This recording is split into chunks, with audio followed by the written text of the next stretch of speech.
Okay, anything else? I'm going to recap real quick. Under the size of program number 4, we're going to pull Doctor of Physical Therapy and MAE in Education. And under new certificate program, we're going to pull Play Therapy certificate. So what you've got left in the consent agenda is all listed there, and you've had the agenda for a while, so hopefully everybody had a chance to take a look.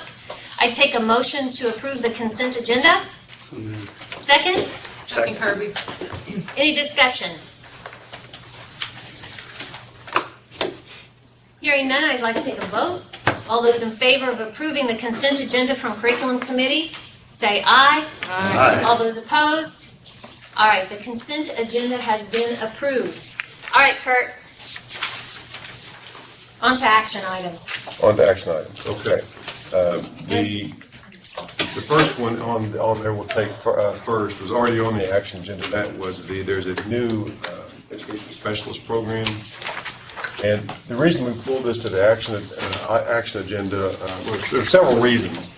But we kind of made in our committee, just kind of made the decision that, I guess a couple of years ago, graduate council made the decision to accept the forms that they use for CPE, approval, as our forms.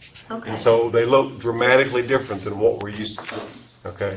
And so, in general, I think you'll see any new programs like this that are coming through on these forms in the future. You will probably see those on the action. Well, there's no doubt about it. You will see that on the action item agenda just simply for that reason alone. There are a few things about this particular proposal that I'd like to make comments on before we go on, if that's okay. But I guess we need a motion to approve. I take a motion to approve this new degree. So moved. Lance, and second? Second. Thank you. Okay, discussion. First, I'm just going to make a general comment. There were some things within this proposal on the committee that when I got them, we made comments and talked about it in our committee, and the changes were supposed to be made, and I got the new version. And there were still some things that I'm going to ask the submitters on this to take note of. There's a table. Some point, the exact page number, I was looking it up on here, but there's a table that actually lays out the courses within the program. And there are a couple issues with that. First of all, formatting, that thing was not for, I had to go through and basically get things formatted back out right and get the names of the courses with the right description and the number of hours. It was not formatted, which made it a little confusing in the meeting, and it wasn't changed when I got the revision, so it was still very confusing. I was in there making those changes, and I'm not really comfortable doing some of those. I'll just mention this is 12 pages into the proposal, for those of you who are trying to find it. Yes. And the other thing is, I think that it was brought to my attention too that we still have some issues with that proposal, that it's not adding up to the right number of hours. We're not getting the number of hours that I think it's adding up to 27 instead of 30. Is that right? It's 27 to 30 right now, and it should be 30. Should be 30, right? Yes, sir. So that's a couple of issues that we have. The other one is that page 30, I think, of that proposal still references concentration credit hours, which there are not any concentration. All hours should be in the core. So those are the issues that I'm aware of, and those are fairly significant. So. Dr. Roberts is not here today, but I spoke with her about these concerns this morning, and she has no problem with changing those as friendly edits. The hours adding up from 27 to 30, I think where that mistake was, we had that EDU 699 listed from 3 to 6 hours, and it should have just been 6 hours. So that, I believe that's where that error is. But that table formatting, I really think that's CPE's form, and Sylvia, you can help me on that, because every time we tried to fix it, when we would pull it back up or print it out, it comes back out like that again too. It's some kind of weird thing with that template. The way this Yes. And we have tried to fix that. No, because I know, I Try it formatted, again. when I pulled it up, I formatted it, and I believe it's still in the proposal. I think it's formatted somewhat correctly now where they're all lined up, so. Well, but even when you pull up like the document that was sent out yesterday or the day before, it's all messed up. Well, and for the final submission to the council, we will have to include course descriptions as well, and it'll be each course in one line, in different rows, and we can fix that, Janet, that's not a problem, but not something this committee needs to worry about. But just the fact that it is a 30-hour program, I think is pretty important. Yeah. So I'm hearing that you all are willing to make a friendly amendment to it and delete the 3 and the dash. Dr. Roberts So that it's agreed 6. to all of those changes this morning when I spoke with her. Okay, so does somebody want to make that motion? Do we need to, we do need to take a vote on it. Somebody want to make that motion? So moved. Second? Second. Okay. All those in favor? Okay. Thank you all. I know that was a confusing one when we're not used to seeing those CPE Document. documents, so I appreciate you taking the time with them. I just wanted to say again that this will not lead to any type of certification. Right? Is that right, Janet? For some, it will. For some, it will not. So, Both non-formal educators and those that are already certified and want to possibly add the endorsement of gifted and talented education to their certification could take this program. so the admission criteria does not specify anything related to teacher certification, so we will just be No. admitting people directly They will without be any- admitted and some will ask for the certification at the end and some will not. And that will be a teacher certification So issue. not a WKU certification, it's a Correct. state So certification. but they will not have any kind of certification code attached to this degree? No, okay. Because You just take care of it in the end. yeah, and we really think most of them that are formal certified educators are already going to come in certified, and they may come in already with the gifted ed certification. So Because right this is now- really going to be people looking at a PhD program down the road or something. So Great. Because the way all of the system is set up now, if anybody is looking for certification in any of the programs, they have a concentration code attached Yeah, to that. no. So that won't happen here. no, not Okay, with this one. thank you. All right, any other discussion? No, it is important to note, this is not something that we can, as I understand it, so because this is going forward, this is not something that can be sent forward. send- There's additional work that has to be done on this, if I'm not mistaken, before this can go. The proposal itself and what's submitted to the council will be, I'm sure, worked on a little bit between the College of Education and our office and Doug through assessment. But the That's why curriculum timing's that such you an guys issue with approve will not be these. touched. Yeah, timing's such an issue with these because if what gets passed at Senate then gets changed by CPE in some way, then you have two documents that don't match. But the So- curriculum will not be changed, just Okay. maybe some So we're of okay to vote the on that. assessment language and that piece. Okay. So make sure that's clear on it too. Any other discussion? So just to make sure I understand it, we voted on one change, but there's also going to be course descriptions added?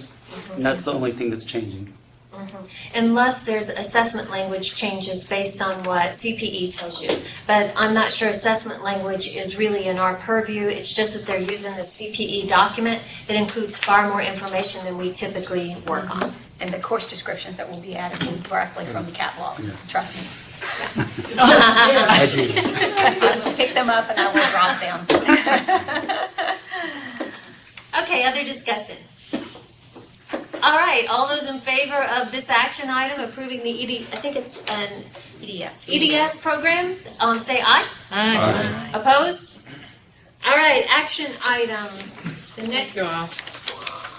And the next one, the one that I asked that we pull off was the 0457, which is a special ed teacher leader, not larger. All right, I hear a motion to approve this item, so we can open discussion. So moved. Second? Second. Okay.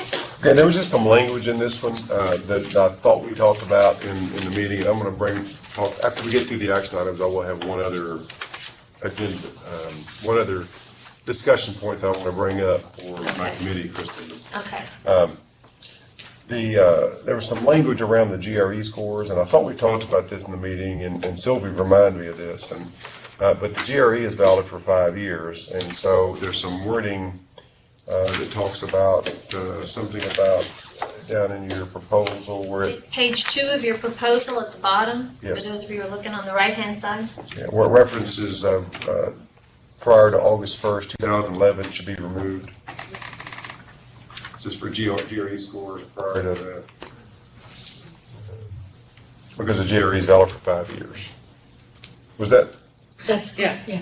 talked about? I thought we talked about that. I don't think it was that particular GRE comment that we talked about in graduate curriculum committee.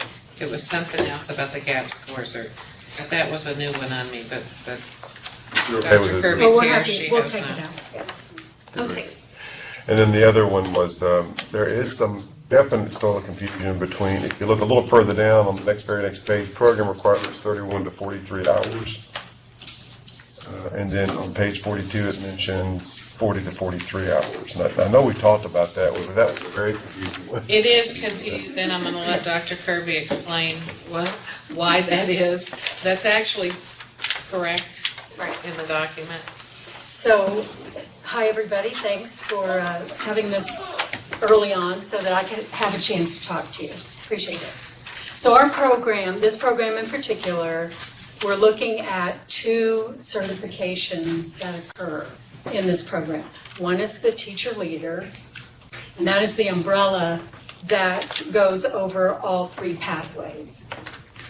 The other are the 3 pathways. And if you look on page 3, the teacher leader professional core courses add up to 16 hours. And then on the next page, it might be different on your, I copied this out. So the next one, when you add the core specialization for all students, that's 9 additional hours, which makes 25 hours. Then we look at the 3 pathways. So we're starting from a base of 25. Now, I do have to back up slightly because in the teacher leader portion, the candidates are allowed to attempt a portfolio submission, a proficiency eval that could reduce that part of it by 6 hours. So the minimum number of hours would be 31, okay? So then we look at the 3 pathways. So the first pathway, we add 12 hours, which makes that 37. This is a candidate who comes in who already has LBD certification as an undergraduate and is now applying for a master's in LBD. Pathway 2 is for those who have moderate to severe certification, and that could be undergraduate or grad. They are now adding LBD certification, and that is a 31 to 37, as is the one I just talked about, 31 to 37. But then when you look at pathway 3, there are, we have the 25 credits, the 15, and then there's, because they're coming in with a certification that is not special education. So they're getting this additional certification in special education. So theirs is 40 hours, but if they have a deficiency where they've not taken a foundational course in special ed, they have a deficiency of 3 hours. That's where the 43 comes to. So the minimum number of hours in this program is 31. The maximum numbers, depending on which pathway you choose, can be up to 43. So on page 42, it should say 31 to 43 instead of 40 to 43. I don't have the same I think page. that is for the third pathway. That third pathway, you're going to do 40 or 43. I think that's what that means on that page. The others aren't totally. So at the top of the right-hand column, On the second to the last page. Says 40 to 43. That's for that third pathway. That's right. Yeah, that's for that third pathway. That's not clear. Okay, so just to, Because the third pathway is numbered, and you come on down and you've got, it just, that, I was like Sylvia, that, to me, it looked like it was inconsistent, 40 to 43, that's just a vote. What do you all think would make it clear of how to format it or Total hours for the list third it? pathway. Or just say Yeah, total I do at the hours? bottom of each one. Total hours for the first pathway, this. Total hours for the second pathway, this. Well, it Total hours says, for the third. it says pathway 3, 15 hours. So if you add the 16 teacher leader hours, the 9 hours of core, and then the 15 of the pathway hours, That's 25 plus 15 is 40, and then if they have the deficiency, they take another 3 hours. I've been over this and over this and over this with her too. and they We've all the been pathway, trying they to can't test figure out of out it. They this can't whole- They test. can test out of some of those TCHL courses, can't they? that's why the minimum. So then the minimum will be 34. Because we have to look at all 3 pathways. So the minimum, And if they don't have the deficiency, we're back to 31. The Correct. third pathway is just exactly like the second pathway. No, it's got 3 more hours. It's That's the right. It core has of the to- third pathway is 15 hours. And And the core other of the other cores, two are the other 12. 2 are 12. So it's at least 3 hours more. It's probably 34 to 43. So it's pathway We don't 3, deny 15, that it's 18. confusing. I will like to say at this point that I do feel redeemed, that I'm not feeling totally bad that this did not make it to our committee. Yeah, I called her twice on it too, before I agreed on it.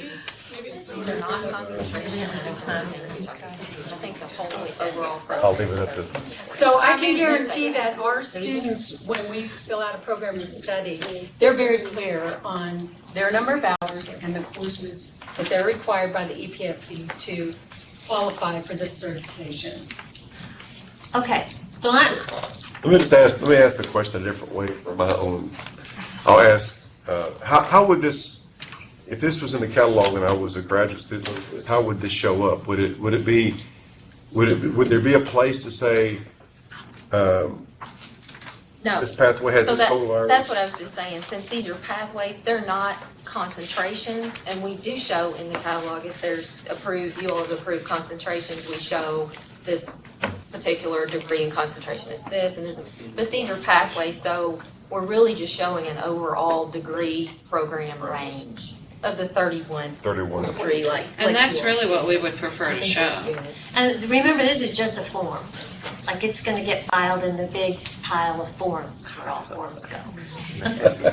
No, it's gonna go in the catalog. Yeah, All right, so it'll go in the catalog as Colette said. 31 to 43. Yeah, and if this is not right, that form will be discussed at length next summer when we Yes. try to figure out what we all agreed on. But it is right. I think the 31 to 43 is. That is I correct. think that's what's accurate. So I make one friendly motion that we delete the August date. Anybody want to move that we delete that phrase? Thank you. Thank you. And all those in favor of deleting the August phrase, say aye. Aye. Okay, opposed? All right, and any other discussion concerning this action item, the Masters in Special Ed? All right, I'll take a vote. All those in favor of approving the Masters in Special Ed, say aye. All those opposed? Okay, great. Thank you very much. Thank you all. We're on to the next one. The last one was not one I reported, it was one that Lance recommended, so I'm gonna defer to Lance and let him bring up it was on the DPT, I think. Yeah, the DPT, the question I had was, there was Lance, do you have the page number, like in the big thing? yeah, let me find it and I will share it. We didn't have page numbers, did you? Well, I'm just using the page number on the computer, Oh, but that would be Yeah, really cool PDF. if we had page number. boy, would it. I'll tell you. Yes. I Okay. usually Yeah, know. that was PDF not a is dig, Kurt. I'm Page just saying. 33. I didn't do this before. I didn't do this before, but I'll make sure numbers get put on. Page 33 and 34 is what I'm thinking about, and it's Do we need a number motion? six. to be Did talk- add page numbers? No, to be talking about this. Oh, yes, you did. I'd like to make Motion. I hear a motion. Okay, great. Thank you. Second? Second? Okay. over for a discussion. Thank you, I Steve. forgot what you said. Okay, so now I'm talking about Okay. page Thank you. 33 and 34 in the PDF that I'm looking at. Okay. And there's a section numbered 6 entitled Technical Standards. And my question / concern is that it basically says, go look at our document. Standards provided in the program website, student manual and program policies and procedures. So students are required to have a minimum level of ability in these specific technical standards. And so I guess I'm a little concerned that as a council to say you're admitted if you go look at the website and the website might change willy-nilly according to whoever.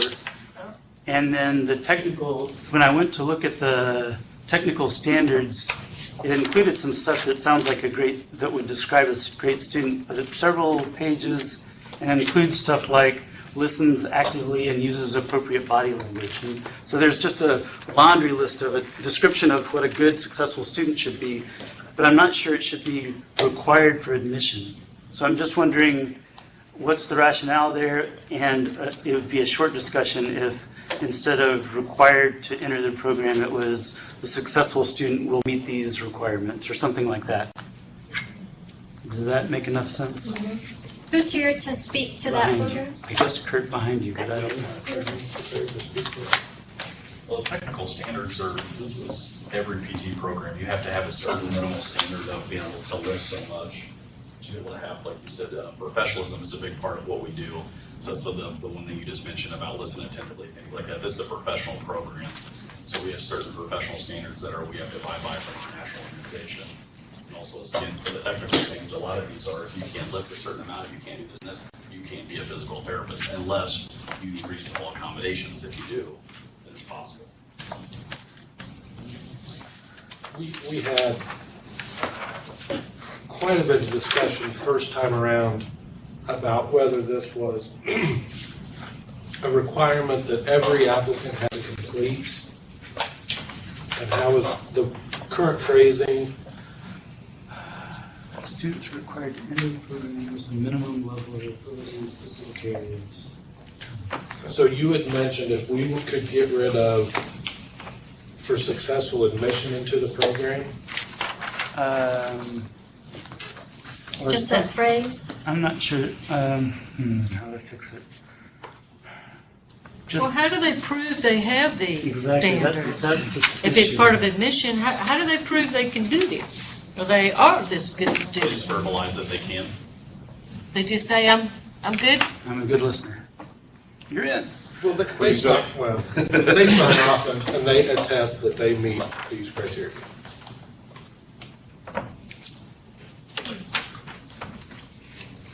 I guess where I can see it turning into a problem is if somebody is turned down and part of it is because they didn't meet technical standards and if I applied and you told me, well, we don't think you're a good listener, then I don't believe you. I think you're discriminating against redheads. And then it becomes an issue, right? Because whenever you don't have a clearly defined situation, then ambiguity can be used in bad ways. And so that's where I'm concerned. Does that make sense? Can I ask a question? Sorry. Do the students check themselves that they meet the standards? Yeah, we don't assess. The They students assess are themselves. saying that yes, they meet the standards, so they would not be turned down. It's actually an opportunity for them to tell us if they need help. It's actually, we're using it as a way to help them if they say, I need help, because the good listener part, I don't know that portion. I'll have to go back and look at that. This form's already being used, so if we need to update that part, that's fine. But if a student tells me, like we have a student right now that's paraplegic, so he's in a wheelchair, and he says, part of the technical standards would say you need to ambulate 100 feet for your PT. Well, he can't ambulate. He needs reasonable accommodations. Well, his are, I'll use my wheelchair. Okay, this is what we're going to do. So really, it's more of a, how can we help you be a successful physical therapist? So, would you feel better than Lance, because it's a little further down in the paragraph. In addition, upon admission, you will be required to sign documentation that you understand the implications and content in each section. So really, you're saying you have to have these, but really what you're trying to get to this, I think if you just kind of reword that just slightly, say students will be required to self-assess and sign a, whatever you're calling that, sign a documentation that signifies that they meet these, because they're really, you're talking about industry, it's just something common in industry, right? Exactly. So it might just be a minor wording thing that. So what is Can I suggest, Okay. I was just gonna suggest something, or ask a question, then suggest something. Is the technical standard something you actually use to rank candidates, or is it simply, well, then why did you do this then? Under number 6, you have a whole bunch of application materials. Why not simply have, an attestation of technical standards? I'm sorry. I'm sorry. That's Go a ahead. great suggestion, and actually, I think what was decided at the GCC meeting was to move the technical standards to the PT CAS. Is that, or no, what was it No, that was moved? that was, something- no, we moved, Sorry, that was letters of rec, so sorry. those are the letter of rec. Wrong thing. So continue, I'm So very essentially sorry. make it part of the application and not part of, Rewind. it's not part of the evaluation. Yeah. Keep that first Move it sentence. That under- sounds great. Something though. Okay, so what do y'all think about that? Well, Does that put work? it- If you look at, it's under number, oh wait, I'm sorry. It's under number 5 now, yeah. I'm looking at the old version. But, yeah, it's under number 5 where it'd be part of your application process that they respond to your technical standards so that you can or accommodate if necessary. We're getting, reviewing previous discussions. We, at one point, we wanted, so students that start the program have to be able to sign off on this form. But we didn't necessarily want all 400 or 500 applicants to complete the paperwork Yes. and track it. We just wanted the people That you really want. the people that we want, they know that part of their admission is they have to do this standard. So Or have a, sign off. What is nursing? We were Because just discussing, it's in their student handbook, which they must sign that they have received and read. And our standards come from the Kentucky Board of Nursing, they're very similar.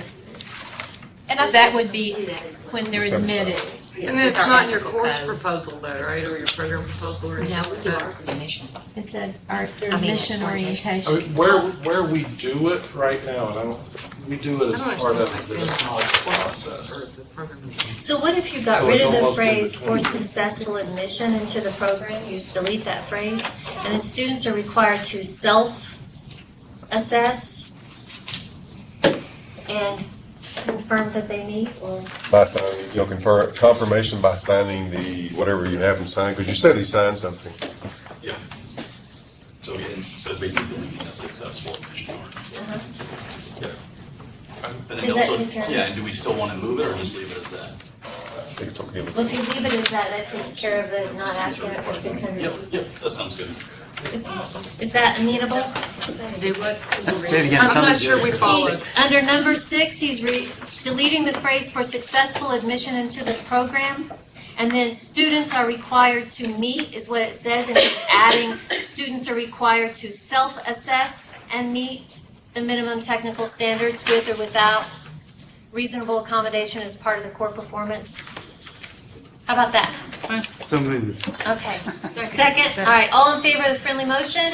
All right. I'm sorry, I'm trying to do minutes at the same time. Can you say that one more time? Students are required to self-assess and meet Yes. what? Do you want The minimum. Do you want me to just give you my paper? Yes, that would be beautiful. I would say, designate that they may meet by signing appropriate documentation, because you're asking them, you want them to give you something, just like you want them to give you something that they agree. So Colette, self-assess and sign, That's all you wanted. or something, self-assess and sign. Okay, I don't mean to make this even more Oh, go ahead. complicated, Well, go on, Kate. but But it seems to me that self-assessment, true self-assessment, implies that students have actually thought about this other than just signing. That is, they have prepared a thoughtful statement that says, yes, I have looked at this and I have self-assessed on a scale of 1 to 5. I'm here. I mean, this is an assessment tool, potentially, that you could use for your program. When you say self-assessment, it really does imply that there is a quantifiable measure or outcome from this. And simply signing does not really do that. So it's just a suggestion potentially for you to think about, because assessment is critical to professional programs. And if you're self-assessing students' progress on these critical skills for your discipline, then you can ask for an initial self-assessment, and then you can, when they graduate, ask for a second self-assessment. Okay, so that's something to think about when you work up your science sheet, to see what you might want to put on that to determine that the students have met the assessment. Are there other comments? Okay, let's vote on this action item. All those in favor of approving the physical therapy program, say aye. Aye. All those opposed? Great. Kurt? There was nothing else involved that was to the action. Yes. Play therapy, thank you. Sylvia, that's pull that off. Okay. That one would be, hang on, I'll get that. 47 in the PDF. 47.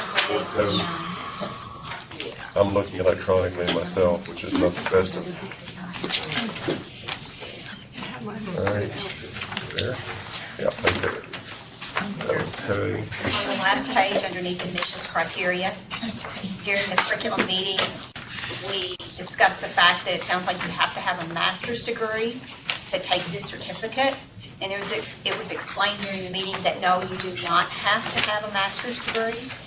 Yet this still has the same description. I guess I thought we were changing it so that it doesn't sound like, and that's what my notes say. I'm sorry, I just No, noticed it. I remember that conversation, Yeah, and Amanda's not here, but it's a master's level student. So they could currently be a master's student. I think the I old think word, that's- I think the old wording says was specifically, it was a specific. Language is Yeah. exactly the same as the committee. So we said it should say graduate student. Is that what we said? Was it Yeah. a graduate instead of? I thought that's what we said, but Because they don't have to be admitted to a degree to take the certificate, is that right, Jan? Correct. Yeah, so you could say graduate student, that's. I thought that's what we decided during the committee meeting. Well, I hate to say yes because Amanda's not here, however, I will go. I believe ahead she and agreed to accept that. that friendly amendment, and if she disagrees with it, then I'll let you know real quick. Well, is most of the curriculum committee here? And do you remember it similarly? Because we don't need to vote on it if you all voted on this before. What, my notes say that it should have been changed to say graduate Graduate. students with undergraduate degrees. And I do remember that, and I believe Imelda agreed to that. Okay. Okay, Yeah. yeah, she did. Because this, the way this, even if we change it to graduate, it's gonna say graduate students in mental health programs, so that means they would have to be co-enrolled in a master's. Certificates are standalone programs. So, I can't. So my understanding is Since you're that's, taking minutes, Colette, can you, because that's how it was supposed to be changed and was agreed to be changed. yeah. At the other one, can Yeah. you just go ahead and make that edit? Yeah. Okay. anybody have questions about that edit? I don't really think we need to vote on it because it was already voted on by the curriculum committee. Okay.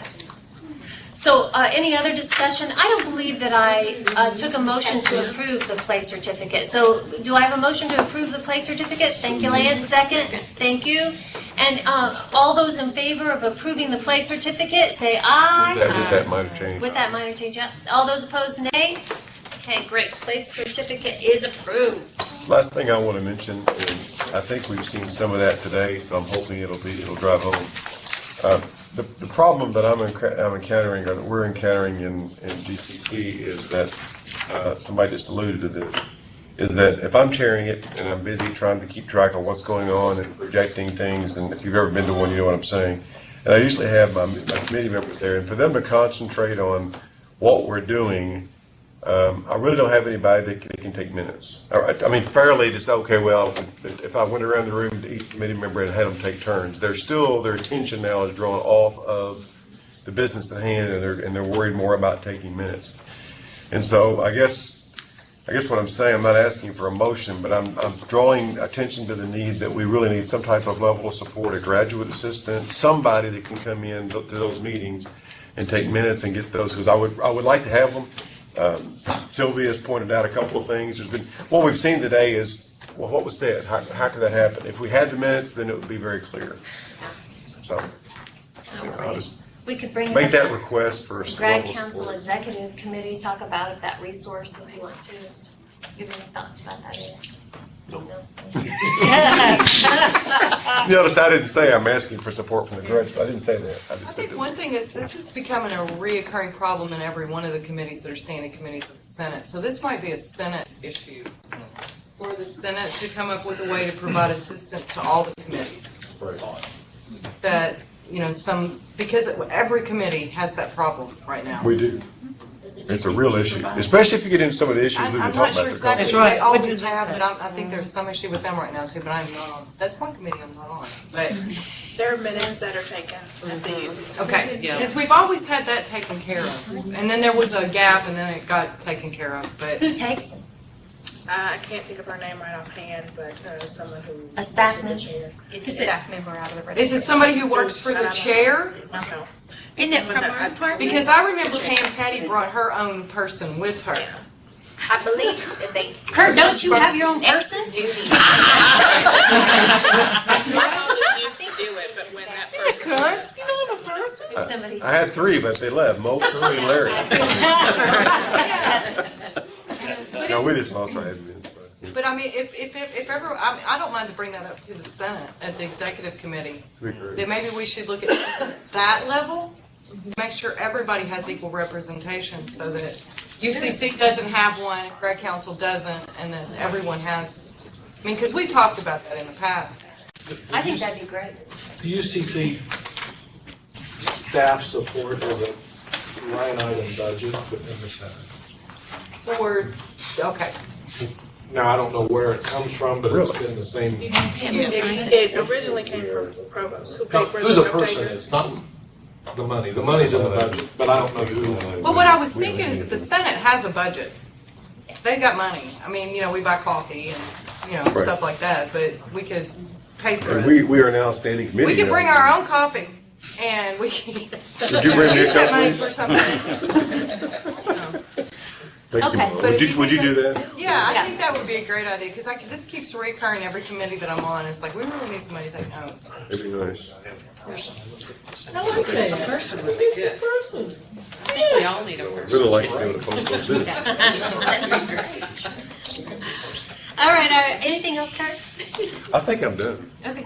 I Okay, surely great. hope so. Next committee report is Lance, Student Research Grants Committee. It's the last report in your packet. Yep. Do I have a motion to approve the report? We don't need a second, we just need a motion. So Motion to moved. approve? So Okay, moved. thank you. Any questions about this report? Questions? Did my Okay. students get awarded what they asked for? Not everybody. No. One It doesn't student, say they asked for. right? One student, We got 0. Sure they didn't ask for that. that is correct. I think everybody else was fully funded except for the one student who didn't make his case very well to Okay. our audience. That's what I'm thinking. Any other discussion? I'd say he was encouraged to reapply with feedback. You used to put on here how much they applied for? That's what think it's it saying. Yeah, and that ought to I be heard on- that, I was making an addendum. I'll try to remember. That ought to be on there, you're right. I agree. Okay. Your person can put that on the next time. Yeah, my person. I'm my own man. I like the idea of having a person. All those in favor of approving Lance's report, graduate student research, say aye. Aye. Opposed? Okay, great. The next one is policy committee, and I chair that committee. We have a couple of items. We'll start with conditional admit. I'm gonna pass around.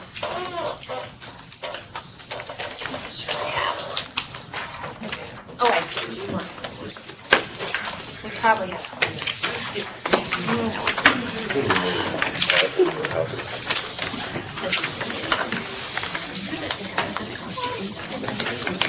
Thank you. Oh, you know what? You know, Kristen, Yeah. I know we've already voted on this, but it's a very minor change. Tiffany sent me something on EDLD 799. And I had it written down, just looked over it, but it's a real minor change. Implementation date needs to go from spring of 17 to summer of 17. So it's a very minor change on EDLD 799, so if we can just make that, it'd be a friendly. Okay. So they want to make, Well, retroactively, I want to go back and make the motion that we change the implementation date on EDLD 799 from the spring of 17 to summer of 17 based upon the store's request because the schedule's already out, right? do I have a second? Second. All those in favor? I apologize. I'll get my stuff together when I have somebody take minutes. Conditional admission, the existing policy, and remember last month, Eric introduced this policy change with a memo, and at the back end of the memo were benchmark institutions, so hopefully you all have had the month to look at that. And we're going to talk about it a little more, maybe even do a little more vetting of this policy change. Next month, Sam Evans is interested in coming to our meeting to talk about this policy change and how it might affect the College of Education. So we're not going to vote on it today, and we're hoping that you'll all go out and vet, figure out how this change might affect your various areas. So the existing policy says students who are conditionally admitted must successfully complete the conditions. That's the first sentence. The second one is if they don't complete the conditions, they're done. They're out. Okay, it's very simple. The revised says that if a student does not meet all the university's admission requirements, and if the academic program believes that they can be successful, then they can be granted conditional admission by the dean of the graduate school upon the recommendation of the program. So the dean, the program, they get together, they decide on a conditional admit. The conditions of admission will be specified in the admissions notification. They must be fulfilled upon completion of 12 hours of coursework. Programs are responsible for monitoring the progress of students admitted conditionally and will notify the graduate students when conditions have been met. And then students who do not meet the conditions of admission upon earning the 12 hours will be dismissed. All right. Is there discussion on this item?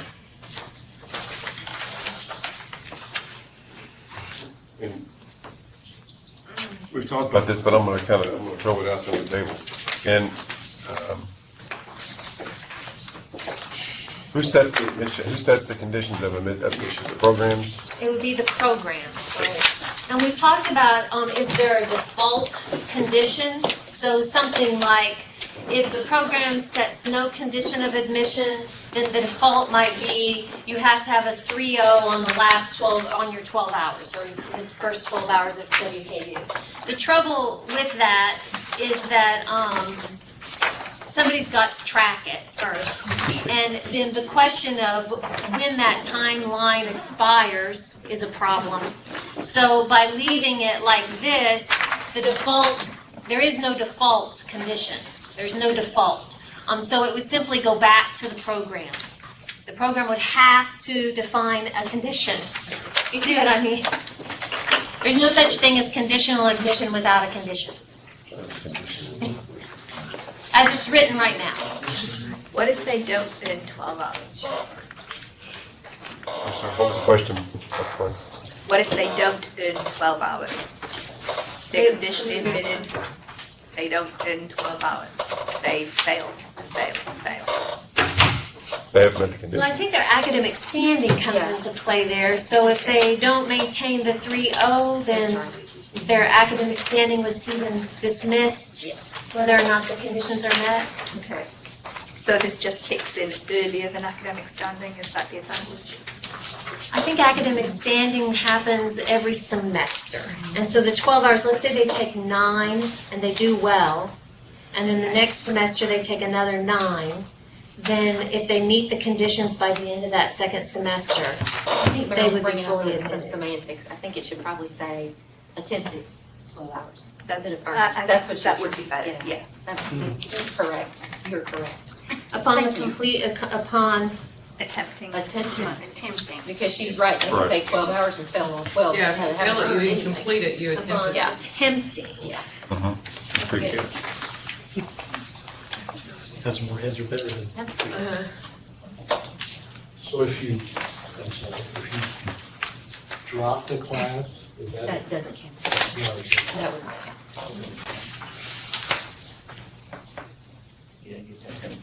Other discussion about this item?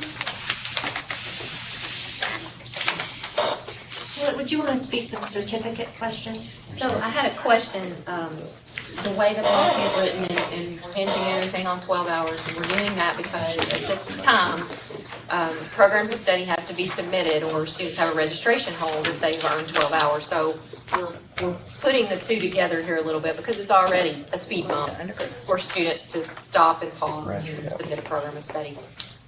So most of our graduate certificates are 12 hours. So I wanted to know what the council's opinion was of conditionally admitting students to certificates, because the way we're writing this, which I think is good, Greg talks about it a lot, students could actually complete a certificate before we even looked at their admission status. And right now, we're putting a registration hold on students who are admitted to certificates at the moment they're admitted, because we want their program of study right then, because they're so short. And so we're kind of in a quandary here about certificates. Does the certificate program have a GPA requirement standard? It's the same as 3.0 as everybody else's. Right, and so they're not gonna earn their certificate if they don't meet that standard anyway. So. Right, but should you be able to conditionally admit them and say, you know, we want them to complete the Writing Center program? Right, yeah. And they could have Versus already just done all admit it. 12 hours. We don't have a program of study. They're going to get a hold every term because we don't have a program of study. So because the programs are so short, do you think that certificates should be eligible for conditional admission? Because they This could is something complete you it in should one really term. take back to your departments. 'Cause Yes. if we change this policy to limit to just degrees, Yeah. that's, Think about that. think about in your departments. The John other, Baker said, like the John Baker has, you have a certificate, don't you? What effect would that have, impact would that have on it? Well, I mean, we would conditionally admit, we have been conditionally admitting under the same criteria. We usually say 6 credit hours, have you in the 3.0 after 6 credit hours, and you're admitted in good standing. That kind of, so if we can keep that, we'd be fine. Mhm. But a lot of times we have students who come in, you know, we're not sure we put them in a certificate program if they're successful. A lot of them matriculate under the graduate program, master's program. So it wouldn't affect that to that degree. So what I'm suggesting is that they not be allowed to be conditionally admitted. And that's what I'm saying, it's gonna affect a lot of programs, but at what point would we get a program of study? I mean, would we just take it anyway, even though they're just conditionally admitted? I guess we could just change that policy to accommodate conditionally admitting. But if we're hinging conditional admissions on 12 hours, and the certificate is 12 hours, I agree with you. So Colleen, what are you saying, that we don't conditionally admit at all for certificates? that's right. That's, I'm asking, you know, So it's- logically, in the time sequence, that seems right to me. But I understand that a lot of programs use a conditional admission, or a certificate to build into a degree program. So it's kind of. Well, we conditionally commit to all of our certificates too. Yeah. And we say the first semester, if you don't do well, you're out, but it doesn't have an hour specification. Must there be the 12 hours here? Well, there has to be some timeline.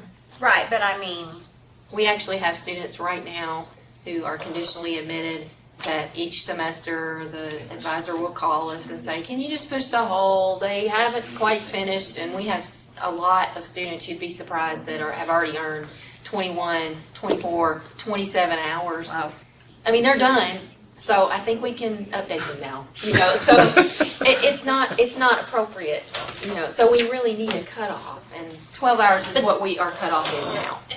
One of the reasons our committee went ahead and voted on the language that's here is because we weren't sure we had enough representation in the committee to really understand the impact of the policy. So we wanted to bring it here so that we can get the discussion started. So this is something you should really take back to your departments and try to vet and figure out what effect it would have. The other change to take note of is the 12 hours, because some people put more than 12 hours on as a condition. So it limits the condition to 12 hours. Would there be any ramifications to having it at 6 hours instead of 12? Yeah. For a certificate. For the certificate, right? So you've got a benchmark, you've given them a chance. What John has. Yeah, it sounds like a, But there are programs that put, let's say, 12 or 15 or 18 hours of undergraduate coursework is the condition. So if you limit it to 6, you're telling those programs you can only have a condition of 6 credit hours. So, but you For, could, for a certificate, she's saying. Oh, for a certificate. Yeah, talking about the requirements. Well, what would you do for a student who's enrolled in both master's degree and certificate? Masters would trump. I don't know, I mean. I'm asking, yeah. I think the You're master's jinxing. would trump. So then they would be able to complete the certificate because they're not on our radar, conditionally admitted. With no program of study. I mean, we're really we really need to define what we think is fair to the student, what time frame, how many hours is fair to the student and appropriate for your all's programs that will show that they can do your program. But isn't that going to vary based on the student's experience? And You may have that's- someone coming right out of an undergraduate and another person that's coming back to school after 15 years of professional work. The conditions on those two students are going to be completely different.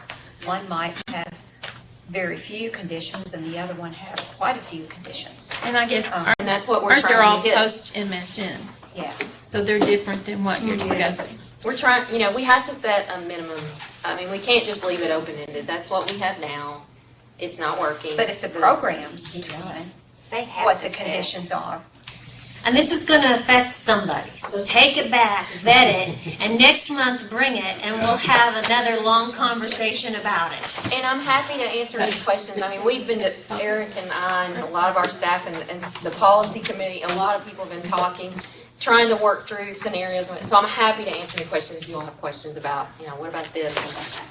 The second policy that we discussed today is in-progress grades, and Tiffany came to discuss that with us. And remember, that's the question of whether or not we can have a different time frame for graduate school in-progress grades than undergraduate. So undergraduate right now is set at a year, and so by default, graduate is a year. And what happens is they just put a hold on all the, so there's hundreds, 498 in-progress grades for graduate schools students, and there's about 150 in-progress grades for undergraduates, right? So, proportionally.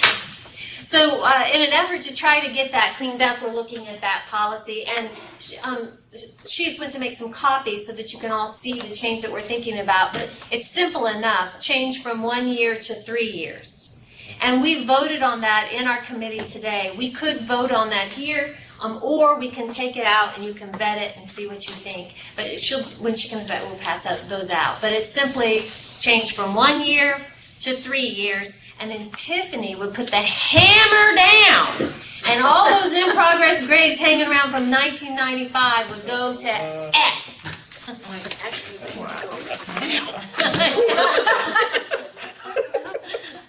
Thank you, ma'am. And if we really wanted to do a grade change. You're working on your master's thesis and dissertation. Realize that it was a problem. A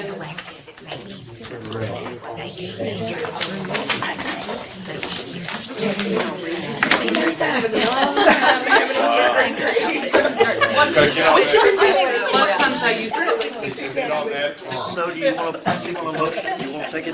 Take a motion. Yeah, because I move. they may take it during summer, so I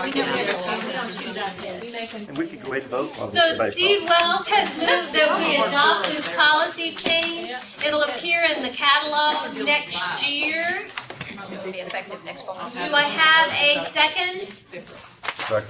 Thank you, Kurt. Discussion.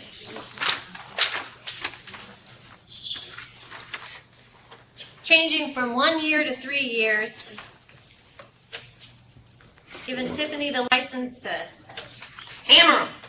And when an IP is converted to an F, if an instructor wants to deal with the student and change it, there's a change of form, change of grade form? Absolutely, yeah. And we would notify both the student and the instructor before the grade was changed to an F. So say like the beginning of that semester, say, hey, you're currently enrolled in a course that has an IP grade. If your grade is not changed by this date, your grade will turn to an F. That way, they're aware of it well in advance to either complete the course or take the F. And this would only apply to graduate courses, right? Correct. We would keep the 1 year for undergrad. Undergrad will still be 1 year. Yeah, we can. We have no intention of changing Any other discussion? I'm a little, I'd sort of like to take this out to the community as well, because Okay. when I think about, 3 years seems like a reasonable amount of time, but when I think about thesis hours that might start the first semester of a program that's a 2-year program, 3 years sounds like just one additional year. Yes. So, Yeah, but So if Tiffany you're doing it will the speak first to year, that. though, you're taking other coursework, right? I'm just trying to understand what you're saying, because I'm not sure. You're saying that they start their thesis in the first semester? right, if I could imagine a scenario where that happens, and then you have to. Easily. Yeah, you have to you don't really get your grade from your mentor until the project is done.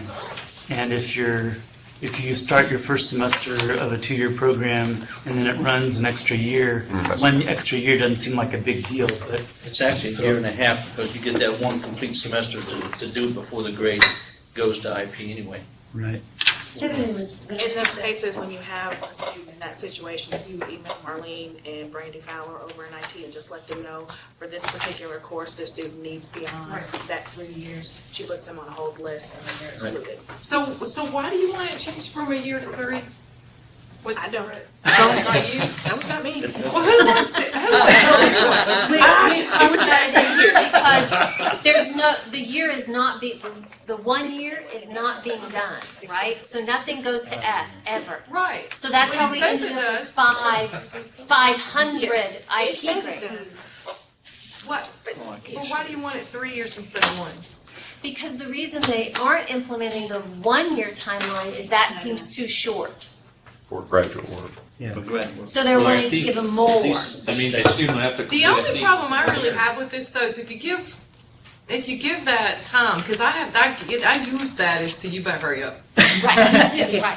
You know, and if you give them, and it's hard enough now, they turn it in the day before, and we finally get the thesis done. But we have enough trouble getting that thesis completion done in our program. Yeah. I mean, it's really hard. I have to chase them down, and I think if I gave them that much time, they'd take till that. IP is not an open carte blanche to a student. You can assign a grade at any point. So you could have a departmental policy. I can just tell them I'm going to give them You an can have a departmental No, I didn't think about that. I was thinking about Tell telling the students. student that they have. Don't give that. Here you go. You can drop the hammer too. I didn't think about that. I always just go, well, the university says that I'm not here. That's just the time frame in which they have. They have the 3 years, but if you tell the student, They only you got have one. until this semester to get this That's to me, true. you've already notified them when that grade is going to be. You dropped the That's- You dropped the hammer.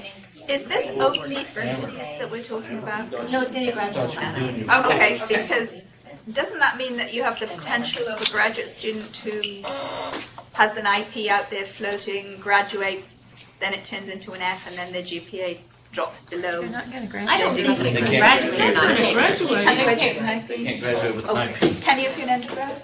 I don't know, we don't do that. No. Okay.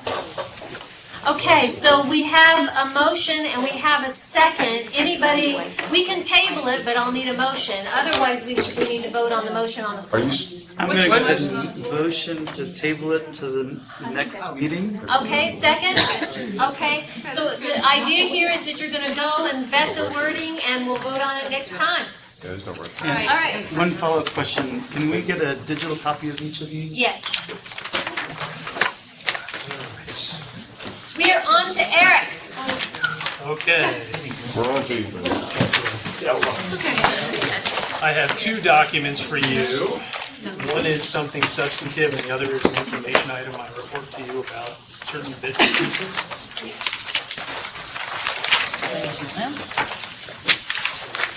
I guess I can need a copy. So the substantive thing I've put forward to you is something that I've started the process of discussing, and that's it at this point. And that's that there's interest from lots of different corners of the university to develop in-house pathways programs for graduate students. And remember, pathways programs are essentially skills and remedial development programs for international students who do not meet the full admission criteria of the university. We used to have an outsourced version of this, as you know, it's Navitas, but Navitas disappeared as of last year. And so at this point, we have no way through the university to admit international students who do not meet all of our admission criteria. In other words, program admission criteria of the university. And so that's where a pathways program comes in. And so what I'm passing around to you is not a proposal for a pathways program. It is a proposal to you for how you, as the curriculum review body for graduate curriculum, might consider reviewing any pathways proposals that would come up and be proposed by a program. And so essentially what I'm proposing to you is that we adopt guidelines so that the programs who wish to propose pathway programs will know what we expect of them. We meaning, I'll be a we in about 2 months, by the way. I'm done in this job as of December, and I will be back as a faculty member and a member of your body, so I guess I'm preemptively saying we. But anyway, the Graduate Council, I'm proposing to you a process by which the Graduate Council will evaluate the pathways proposals that may come up from departments, guidelines of what you will ask the programs to submit to you, and guidelines of what you expect them to submit, etc. So that's what I'm asking you to consider, a proposal process, not a proposal for pathways programs in and of themselves. And so there are essentially 6 parts that I think you would want to know as a graduate. But one last other contextual factor is that since a pathway program is not a degree-bearing program and it's not a certificate, it doesn't fit into our normal curriculum. In other words, we don't have a form you can fill out that says I'm proposing a pathways program, which is why I'm coming up with something that's fairly non-standard. But anyway, what I would suggest you do is require in part 2 essentially 6 things of a program that wants to propose a pathway. 1, an assessment of how their international students have done in the past. 2, admission standards.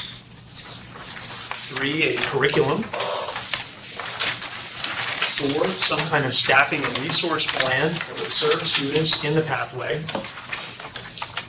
5, completion requirements. This is one of the things that a pathway must have as part of just as part of the process of admission and completion. You have to say when a student has completed the pathway. And then an ongoing assessment plan for whatever the pathway is.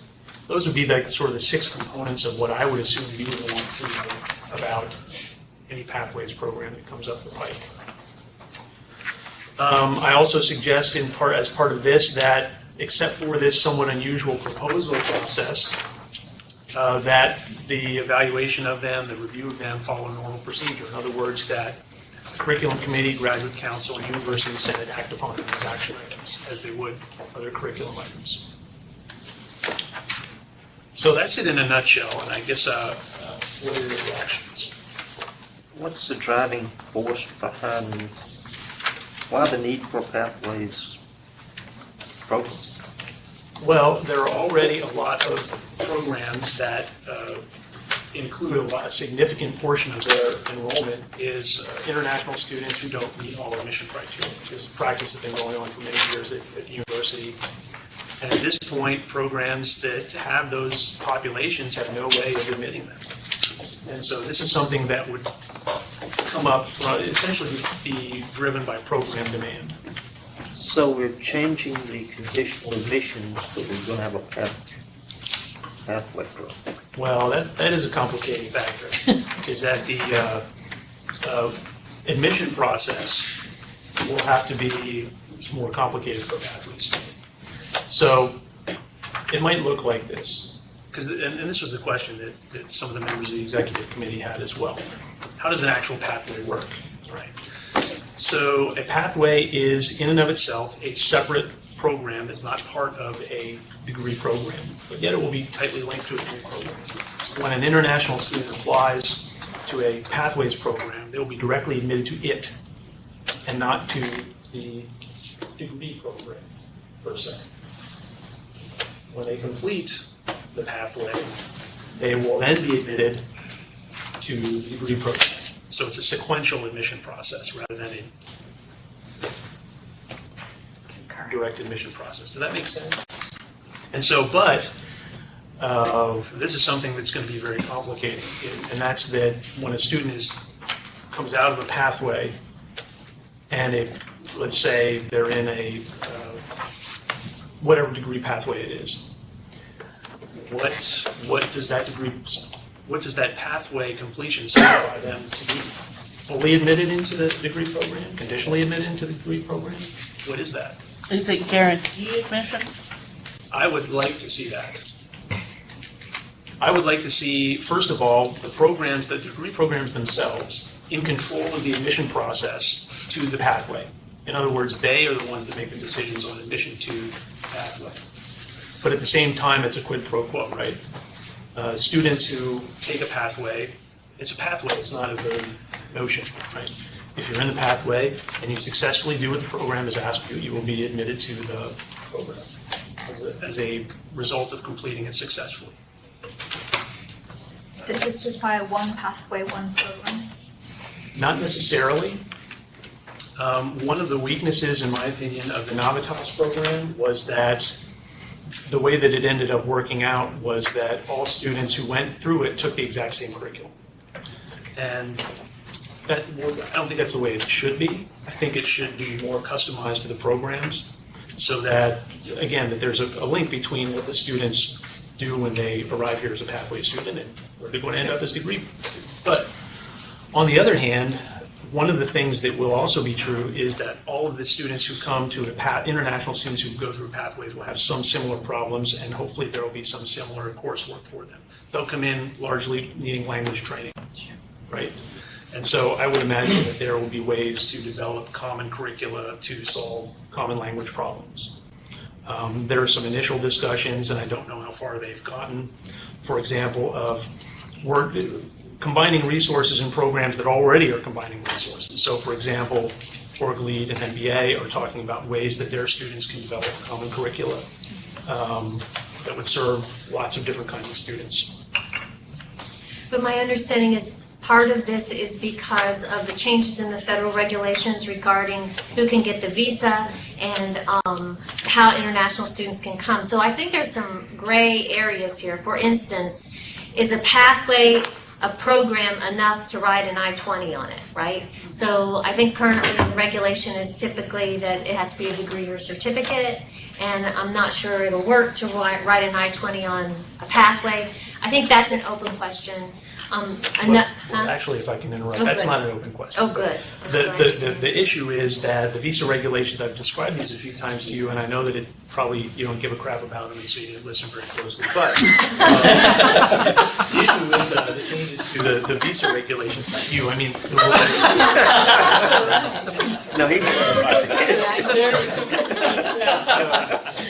is that we can no longer issue I-20s based on conditional admission. In other words, conditional admission to a degree program or a conditional admission to a pathway, we can no longer issue the permission for students to apply for a visa. But they can get that visa for something that is not a degree program? Yes, you can get it if you're directly admitted to what they call a bridge program or a pathway, or directly admitted to a degree program, you can get a permission to apply for a visa. Now, just to add on to that, I think you told us in one of the meetings that, let's say a student comes through the pathway program, they're successful, and they're going to enter into another program, they have to have a separate I-20 written for that. That's right. That's correct. So that may affect, you could not conditionally, that kind of says you could not conditionally admit them. That's right. Right. That's right. You know, one of the models we talked about, and I just don't know if technically it's going to work, is that when a student applies, some student applies to, say, MBA or OrgLead to a pathway, that there would be two admissions that would happen at once. One would be a direct admission to a pathway, and one would be a conditional admission at the same time to the program. But I thought we can't get. You get visa on one, Conditional. and then the conditional admission is a way to link programs and students together. So But they wouldn't be able to get the I-20 for But that. then you'd have to at some point change the admission status of that student from a program admission, from conditional to direct. So And how that are would be they, upon fulfilling whatever the conditions are, one of which would be completing a pathway. so, sorry, and maybe this is in there, but how would they be admitted to the graduate school then? Would they be meeting the requirements of the graduate school, not worrying about the program per se? But what about, If they meet admission conditions to the pathway, we would have to write some kind of so we would have to rewrite codicil the, about admission to pathways, because we don't have those right now. And maybe another question would be, my understanding is that we can't provide remedial English language classes to international students because we're not accredited to offer those kinds of classes. So one of the things that John was doing was integrating curriculum so that the language learning was integrated into coursework. I mean, I think it's kind of a gray area. I mean, that really is the tricky thing, is coming up with common curricula that's not so standardized that it's meaningless. And the language training is going to be the biggest one to try to figure out, and I don't know what the answer to that is, quite honestly. I would say most programs would have great difficulty in integrating. I applaud John and them doing that in their program, but I would say most programs would have great difficulty integrating language training in with their. Well, I think the other part of this, and this is going to be the part that's difficult, is that because of the constraints of the admission process and the visa process, I think programs that are interested in international students that are below their normal admission standards are going to have to think very creatively and differently about how they admit conditional, what we call conditional admit students. I don't know that it's going to be possible to continue to do what are in essence conditional admissions the same way, because we won't be able to serve those students the same ways. So, for example, in computer science, one of the things that can happen is that you can have a conditional admission that includes up to 3 undergraduate courses based on, computer languages, say, that you don't know. But for certain international students, because of the way these pathways may be structured, they might not be able to admit all the students that would need 3 courses of undergraduate work in order, international students. So there may have to be some rethinking about how departments admit international students, and the admission standards are going to be really important. I guess it's not really, I don't have a big dog in the fight now. Bob over there might. Some of the early problems we had when we had Navitas and bringing people through is sometimes they went through the program, but they still did not come through really totally prepared. Mm-hmm. Okay, and that was a problem. Let's face it, that was a real issue, a real problem in some areas, some schools. So if you're pretty much having to guarantee admission to the program, I just want people to think about this, because it really kind of puts the pressure, it flips that little cart back around where it's putting the pressure, great pressure on the program. Now if that student doesn't make it in that program, guess who's going to hear about it? Yeah, I get It's that. just something to think about. Another thing, and again, we don't have any plans, but we have talked about a lot of these issues. And one of the things we're talking about is having a bit of a floor, you might say, for international student admission. So at this point, direct admission is 6.0, 6.5 IELTS, or 6.5 on the English language test that a lot of students do. But we don't have a floor. If we had a floor of 6.0, we could at least take a good step towards minimizing the amount of language training that a student would need. For international students too, we might consider a GPA floor. Currently, we don't have a GPA floor for any students, but for international students, it might be a good idea to stick to 275. Because one thing we don't want to do with pathways, regardless of what they're proposed as, is we don't want to engage in a lot of language training and a lot of academic training for students who are international students. I don't think we can legally, right? Sure we can. I think there's a limit on how much language training we can do, according to the feds.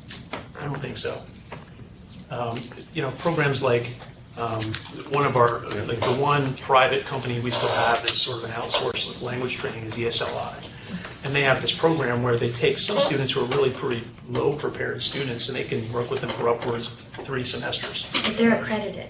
Yeah. And so the federal standard says that you have to have accreditation to do that work, and we're not accredited. Okay, well, again, like I said, I think we're gonna need to think about floors for the kind of language training that we do. I mean, could we make them take ESLE course? Like, could ESLE courses be part of the Pathways program? I'm sorry? Could ESLE courses be part of the Pathways program then? I mean, if we needed to make sure it's done through certification, so it can't be offered through our programs. Well, that's what that John's what kind of looking at, working in some workshops that would be ESLI created to integrate his curriculum with ESLI workshops. Okay. It's grade grade. No, it's not credit bearing. They would be workshops that students would attend after each of our curriculum courses. We would collaborate on assignments, but it wouldn't be ESLI coming into our class and teaching. It'd be after as a workshop. But I want to highlight too, just something that, you know, one of the first questions was where's the impetus for this coming from? And it's going to be program driven. If programs don't propose pathways, there won't be pathways. And so, you know, I think your program has maybe 20 to 25% of your student body are international students. And so there are certain programs that are really deeply invested in international students, and those will be the programs that we're proposing these, I think. But it puts a particular onus on our curriculum committee because there are more guidelines here than are typical. You know, there are all these federal guidelines related to international students that they need to be aware of. I keep looking at Kurt. And the other thing you did mention is the oversight committee. Yes, the last point here is that as part of the ongoing process of both, well, there's a committee that I put together at the request of the provost. It's point number 3 here on the back side of the page, called the Academic Oversight of Pathways Committee. If you could come up with a better acronym for that, I would appreciate it. But it has sort of formal and informal roles. The formal role of it will be to do periodic assessment of pathways programs and report to the provost. The informal, and I think very useful purpose that it will serve is it's a committee that's made up of faculty from programs that have a lot of international students, teach a lot of international students, from faculty who have experience teaching in pathways programs already. And so they've already started their business of providing advice to, well, first of all, to the members of the graduate executive committee who asked for advice, but also on a sort of program basis. They're going to meet with programs to help them devise these whatever pathways programs they want to put forward in a proposal. So I think that committee will be useful to the graduate council as well. And I think our discussion the other day was fairly frank and kind of nuts and boltsy. And we added a member that would be from graduate council, hopefully curriculum committee, so there's a little loop around. You know, those assessment reports that are coming from the pathways to this committee could then be looped around to curriculum to see what curriculum models are really working and what curriculum models maybe aren't working as well. So this document isn't really, it's not a catalog document, it's not a faculty handbook document, it's more procedural for graduate council. We haven't really come across this situation before, so we can vote on this as a procedure, we can vet this further, we can never vote on it and just hand it to Kurt to do with something with it good. But I'm not sure what we should do. Does anybody have some thoughts about that? You're talking about this pathway thing? This document? I don't know that we have enough concrete information to do anything with it at this point. So taking it back to our programs would be, I mean, some of what you're saying is some programs are going to need this and some programs are not. And so, I'm just trying to think of the rationale. If I'm a domestic student and I'm applying to WKU to any graduate program, I see as the criteria for admission and conditional admission, but I see a pathway program for international students that's going to get them into the program. Is that equitable? I mean, I think we need I think we need pathway programs for everybody. I really do. I thought that's what undergraduate degrees were. Yeah. Amen. Yeah, but if you have somebody like we do that's been out of school for 40 years, Yeah. you know, Yeah. I mean, I think it would be cool for on both sides, but basically what we're asking for here is, do we need a form? Do we need a what? A form. Yeah, or something. I mean, Not here's whether the- or not the pathways are gonna exist, but what kind of form they would come through, or do we care? Yeah, the provost has asked our curriculum committee to look at these pathways proposals as part of our Right, curriculum process. so basically what you're asking of us is, should we have a form? Yeah, how do we start that? What's that gonna look like? Yeah, not whether or not we think it's a good idea, or we should have them for everybody. Correct? Well, I Why think can't we if have you're one for gonna, everybody? if you're gonna say that you're gonna consider pathways, you need to tell programs what you want them to give you. Right, that's what I'm saying, In so. the past, when Navitas was added to programs, healthcare administration was a good example. Yeah. They added it through their program change form in the admissions area. So they just added a statement, actually a paragraph, that attached to their current admission standards. What a Navitas student would be admitted to that program. Yeah. Is there a curriculum form for the undergraduate pathways? No, they would use the program revision form. But it's different now because they cannot be admitted conditionally. So these will be independent programs of the degree programs. These will be little mini, they will be admitted, they will matriculate, they will completely separate than the degree program. But as Eric's saying, we're trying to link them so that there's the admission to both is together. They have a different Yes, they will have a different reference number. They will not, because we can't issue an I-20 on the conditional admission to the degree Okay, program. so suppose the student has successfully completed your Pathways program, but you don't want them in your graduate program. You don't admit them on the front end, you don't disadmit them. That's the way I would like to design these. Yes, but what if you have gotten to know this student very well, and they manage to get passing grades in your pathway program, but you realize that just don't want this student in your graduate program for the next 2 years? What do you do with a student in your degree program like that? After It's this painful. policy, in a semester, they'll be out. Kurt's got a comment. I sat through the meeting the other day, and one thing to point out is John already has these students, and it's already an existing program, it's just we're changing the name. He's not, I mean, I'm just using you because you were there and you talked about it. It's not a new concept, and he already has those students, and they already succeed. It's because of the federal guidelines that it has to be, not the conditional part, now it's got to change the whole name and the structure. And the second piece that, Eric, that you pointed out, one of the requirements, and I don't know if it's on that sheet, is that there's going to be a requirement for a lot more assessment with this. So it's going to be more, or at least that's the intent, that it would be a lot more structured. So we'll tag these students in banners somehow so that we can run data on them? Yes, On they the will be tag? in their own independent program. So what questions do you have? What's our next step?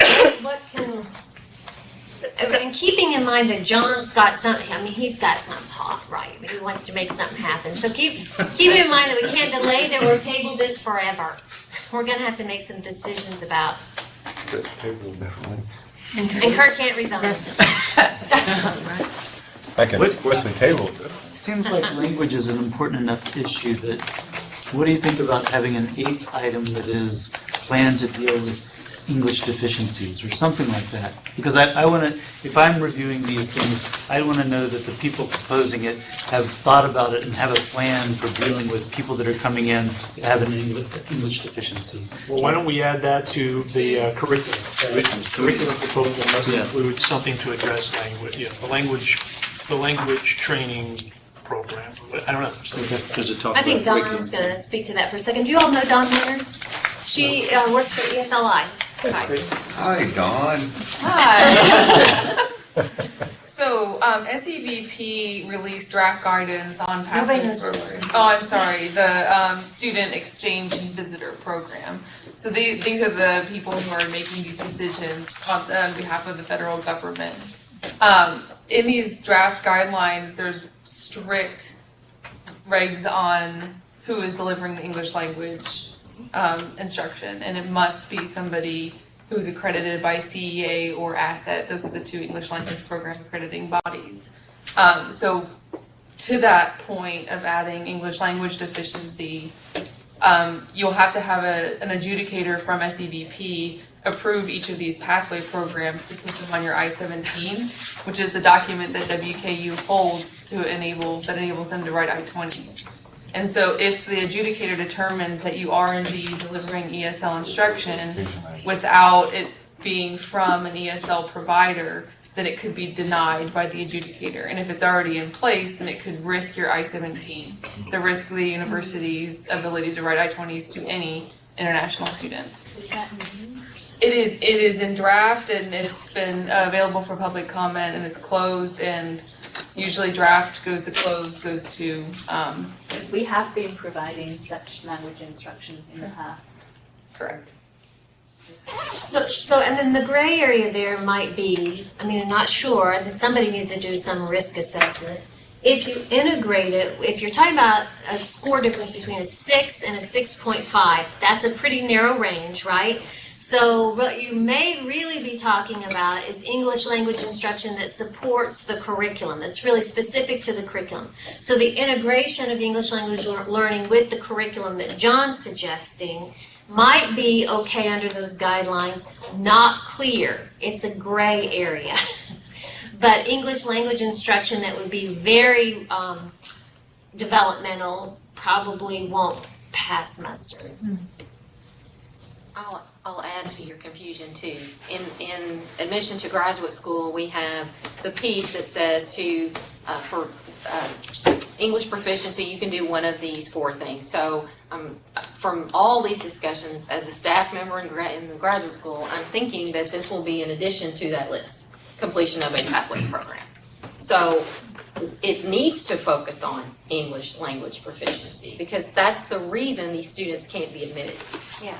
So, Not always, though. not always, but if you're going to do a pathways and the majority cannot be admitted directly to the university because of English language proficiency, then that needs to be addressed in the pathway program. I tend to agree with that, and my personal feeling about this is that if we're going to have pathways, that we should avoid having to focus on a lot of, first of all, in-depth language training, and that's why I think that too low an IELTS too low an IELTS standard will make it impossible for us to graduate students through a pathway successfully. I also think we want to avoid having too much in the way of academic remediation because students are already coming frankly, in disadvantage because they have cultural and language issues to deal with on top of their normal classwork. So I wholeheartedly agree. And part of this is going to be, as I said, you got to think really carefully about your admission standards to a pathway, really carefully. It's not an open bucket where you pour students in and see if they can come, see if they come out the bottom. You got to design it so that the admission criteria and the curriculum actually create successful students. Have we looked at our current international students, just throw out the IPP and how successful they've been based on the scores, maybe what country they come from, have IR run a report for us so that we have some kind of data to look at? I mean, instead of just pulling out a number, We have some Dr. Wells data. can probably tell us, in accounting, what number would be successful, but across. But keeping in mind that our cutoff is 6.5, we're talking about, we would be looking at Navitas students, people who already have a way to get into the university under the cutoff of 6.5. So it would be India Pilot Program and Navitas students. But So what is Navitas the language services program at level 120? So we're saying, our students in the program that we did with the Navitas and our program, the vast majority are successful, and they came in at a 5.5. So we proposed, like Derek says, probably a 6.0 is a 4 for the opposite. This is not, forgive me, Eric, it isn't about creating students who will be successful, but it is about enabling students to be successful, right? I mean, it's providing access. But I think it would be a kind-hearted mistake to admit too many students Oh, absolutely. at too low an academic or language standard. This, We tend to be very kind-hearted about our admissions practices, sometimes too evolved. that I would. But again, I want to make it clear that what I'm proposing here is a process, not a pathway. And, I think at the very basic part of it, we want to make sure that there's an assessment plan in place for any pathway that is proposed, both for the past and the future, and give a clear sense to programs that want to propose pathways what we expect them to provide, what information we want. So in the, If our pathway courses, or what do you want to call them, are they going to be considered like true graduate work? Are they going to be considered undergraduate work? Is there some bucket we don't have a name for them? Well, that depends on what people come up with, because... Well, the reason I'm asking is because if they're considered undergraduate, you're asking the graduate curriculum committee to review stuff that's undergraduate stuff. And I'm just asking. he's not asking, the provost is asking. Yeah. No, but the way that traditionally the pathways that we've used here have been a combination. Okay. A combination of undergraduate and graduate stuff. So in the interest of not dying in here, it sounds like we need to take this away and vet a little bit more. I keep saying that today. And talk to your various constituents about this. And then it sounds like, Molly, we need a form, some kind of curriculum form that would work, that would bring this to curriculum committee. Be sure and be thinking about that question of English language learning and trying to do as Eric said, not be too kind-hearted and use it as an access point that enables people to succeed rather than pay tuition and fall out. Because if we do have to subcontract out to ESLI, that's going to affect the resources. Absolutely, right, yeah. So the curriculum model really depends on some of these questions about what the regulatory environment is going to look like, all of that. Okay. And I was going to say too, we probably need more than a regular form, because if number one is an assessment of performance of international students, I mean, we're talking about a form at that point. Well, and I also circulated to you a report with some information items, and you can have at that if you wish. I don't know if there's anything you want to ask me about, or... Who is on the Dean's Search Committee? The Dean's Search Committee is posted at that link. The chair is the Dean of the libraries. The staff member from the graduate school is Colette. And then there are, I guess Carl Dick just left, but he's a faculty member who's on the committee. John is on the committee.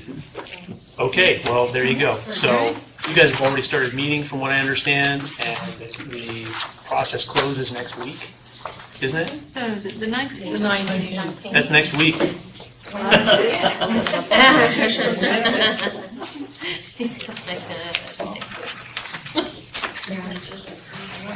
So get your applications in. Yeah. Okay, any other comments on the Dean's report? Questions? Got a potential acronym for your academic oversight committee with an international flavor that's not gender neutral, but WAPO. Guapo. Graduate and undergraduate academic pathways oversight. I'm going to write that down. I was trying to Talk to the Guapo. I know it does. El Guapo. I just think that doesn't come up in like a debate.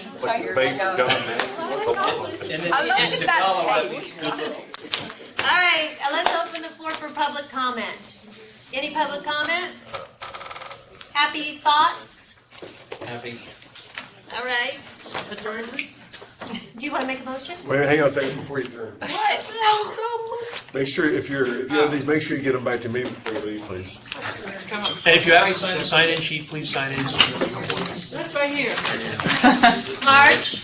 I move we adjourn. Second? Thank you.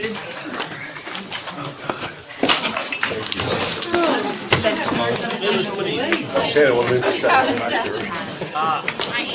Put me in charge. Was fading at the beginning, it came back. That's pretty good, sir. Yes, sir. Thank you. Well, Yeah. Yes. I've been working on it. Not keeping him in alphabetical order for them. Really? There's no way. Oh, yeah?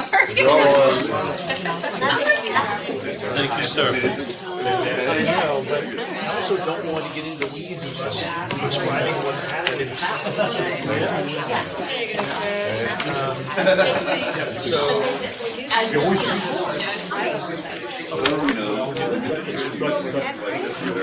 Yeah, it's a, yeah. This is I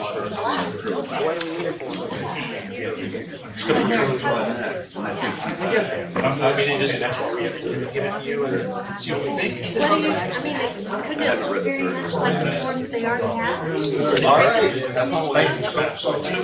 the column, Whatever form you guys. Scholar and gentleman some days. So the conditional admission continues on, Steve, for elementary students, in whatever form you guys. What do you Do that. I And like then that. of those items, like. So it continues. So you have to have an assessment, if you leave it like this, then, Nobody's talking about endangering that. assessment, right now. We do have to figure out something for that.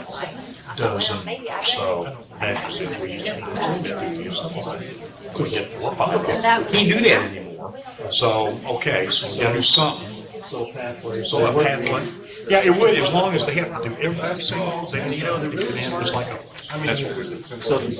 Maintaining. No, I was waiting for John. Yeah, well, I think I got enough today. John and I have been looking earlier. It takes good information though, they come in, to take some of his classes. I was talking about that pathway. It's gonna be a You're lot. putting, You're not coming to us. you're saying you Oh, well, go there and they That's great. So we give them national.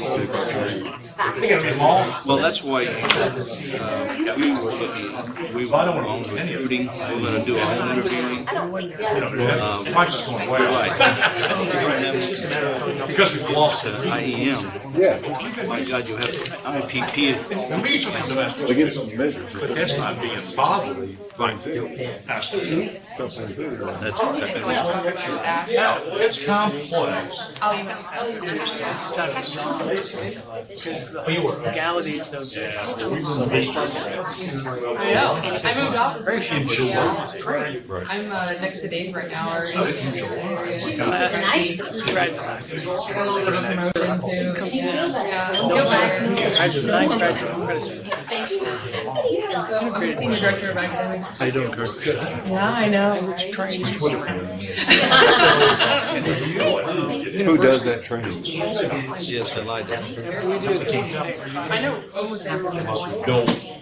they provide you instruction. Which they can be fully admitted. The curriculum. Yeah, fully graduated. The way we hope, make sure that the students have workshops. And if it's, grad class. is it repetition? Yeah, and then they would. Is there something? If not, That's something, but what's going to happen is they're going to look at So what was the technical topic? How do you get that across to these people? That's going to be very difficult for some of the programs that have Like computer technology. science. Are they? That's going to be tough. Leadership, right? Yeah, leadership. That's not even like our data analytics. We're not done with that at all. Because you have to have, well, I know, but you would have. With the MBA program, it is. I think that might with the course material with the courses. What we of this. Bob and I. The regulations need to sign. That's. It's the regulations. That's what behavior, marketing. Right, but I mean, Content wise, there's so I work for CEA too. I'm a. Yeah, let's just use Bob's for instance, I'm familiar with the MBA program. You are.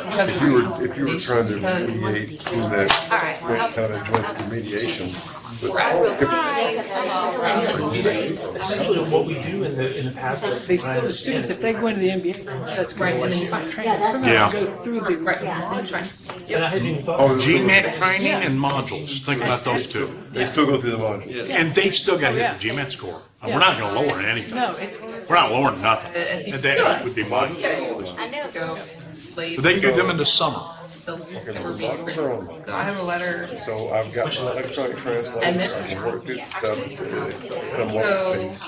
I'm just trying to As figure out this the undergrad letter, manager, undergrad looks my like, class, but, we're talking about a your lot of admissions different topics, that's my concern. So then half of English should be.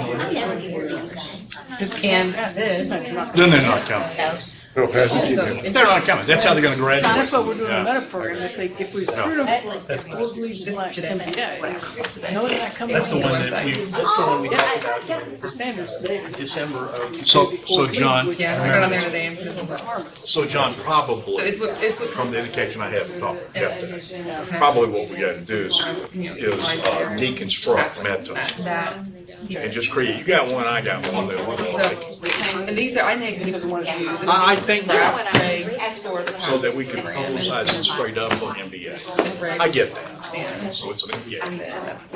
But it could in essence be. Do me a favor. It could in essence still be. I got it. We've been coordinating for years, we have nothing. You We still coordinate, This one. because this pool Yes. of international students are trying to find their way. Right. And sometimes they end up being. Exactly, and we must admit that, and by the way, that's coming off for an MBA in communication. Historically, it has. They have a symbiotic relationship, as I understand. It's just. Yeah, I think so. I think so. A million. And you know, I always told you, we got Yeah, this it's foot around true. that area. True, but- But we can, I think we can accomplish the same goals by just separating the documents. 36 people. You got one, you have one, I think that's where we'll head. Okay. I did all this. Good today. Yeah, it's too bad. You're good over there. I didn't say much. Is that what you did? Except for my one mix-up, and I'm like, What's in the middle? No, but that was something. But just, I think, the main thing is. Sorry, that's what I'm saying. I And need then, minutes. oh, that's okay. I need And then minutes. maybe the program. because I remembered the Senate So let's does have rethink that separate one. person. And I remembered I asked Margaret. So you could go hunt there to. I did, she. Like, why am I grad council? And, She said, well, because that's- she did like your undergrad something bigger. Well. And I'm like, I don't know that that's the case. They can use them all in that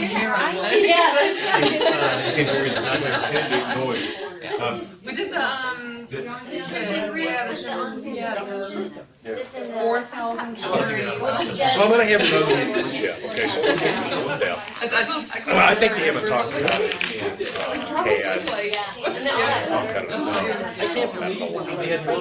and, I gave him a front end on this, but that's it. Well, yes. But the thing I hear is not opposition, but rather tie the two. I was telling Chris. We deconstruct the I did and I think he wants to. times, Okay, well, that's. but they contacted each. Here's No, Mexico. I don't know. Because I have to make. Where's that going? You know, as my board director, and I was doing MU, I talked about this, like, I do this as an employee of the WSU, yet I'm your employee. Okay, because what I've always heard is I'm not a president. Lend my voice, but we need to maintain good relationships with Okay, so Even though- we got an on-site group, and it's Dawn's group. Okay, okay, all right. I just said, well, then we have to farm it out. People we haven't seen. But Dawn's group is, well, that's great. Okay, well, I'm glad to hear that. So, and the other thing that's hard, and I've touched this before, the other thing that's hard for me to think about is my approach of, which is PMP, and then there's whatever we cook up, which is a PMP, with not quite as much language problem, maybe very little. So how those two things work is interesting to me.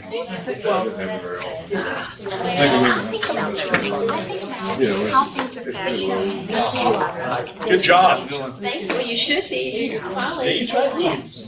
Yeah, exactly. Right, that's PMP. How are you doing? It's great. And attendance is half of being here. It's almost like being there.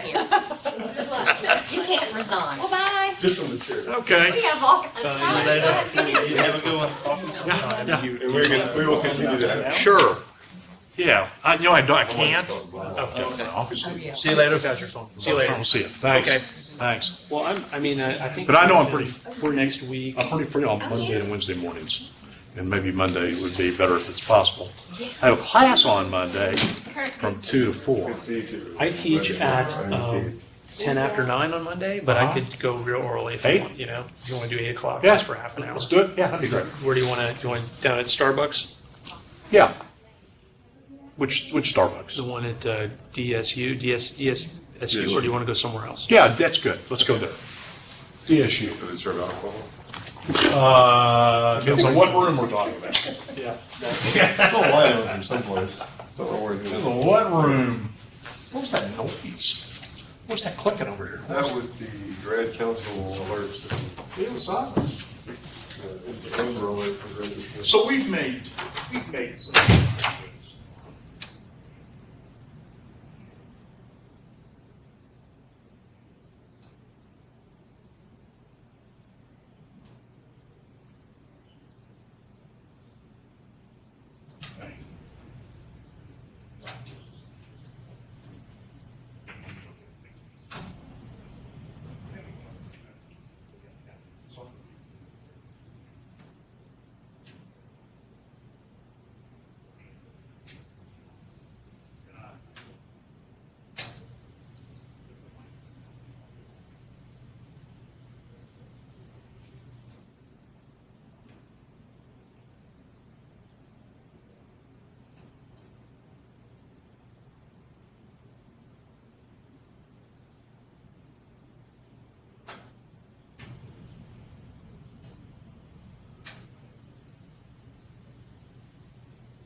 The conference is about to end.